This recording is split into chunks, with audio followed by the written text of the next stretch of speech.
In the past few years, the tech sector has undergone a series of coordinated workforce reductions. The executives signing off on these cuts are being remarkably blunt about the driver. They believe artificial intelligence is making these roles unnecessary. Replacing a human salary with a software license offers an immediate financial incentive for shareholders.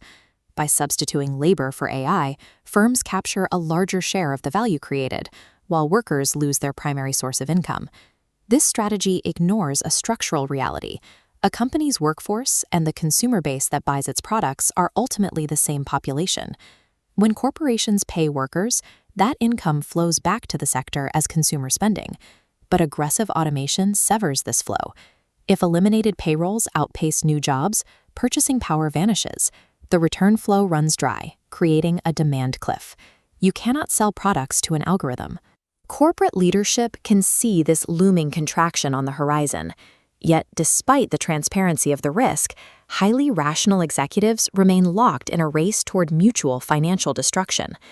To understand the trap, consider a hypothetical economy run by a single, perfect monopoly. This one corporation controls the entire market and employs every worker. That monopoly will naturally restrain its use of AI. Because it employs everyone, firing a worker to save $1 directly destroys $1 of its own customer demand. For a monopolist, over-automation is an immediate internal loss. But most markets are fragmented, populated by dozens of rival firms competing for the same customers. This creates a demand externality. When firm A automates, it keeps the savings, but the damage is socialized.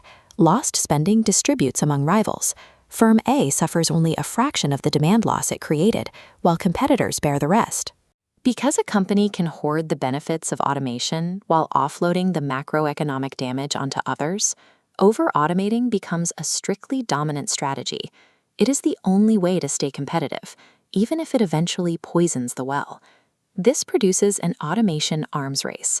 Every firm realizes the mathematical advantage of the externality and begins slashing its human workforce. The individual moves are rational, but the collective result is a system collapsing inward. As every firm adopts the same strategy, aggregate consumer demand across the entire sector crashes. This creates a deadweight loss for capital. This isn't a wealth transfer, it is wealth destruction. This chart tracks corporate profits. There is a brief spike as firms first automate, but as the demand externality takes hold, profit falls well below the starting baseline.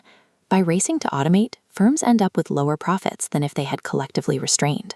By pursuing individually rational cost-cutting, these owners create a collective financial decline. The final equilibrium leaves corporate profits lower than they would be under a human-centric model, effectively cannibalizing the revenue base the firms depend on. Techno-optimists argue that as AI becomes more productive, the sheer volume of output will resolve the economic strain. This overlooks the Red Queen effect. Increased AI capability only heightens the pressure to automate to steal market share.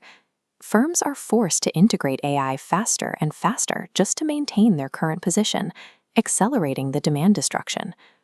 Popular responses like universal basic income or standard profit taxes fail to address the core issue.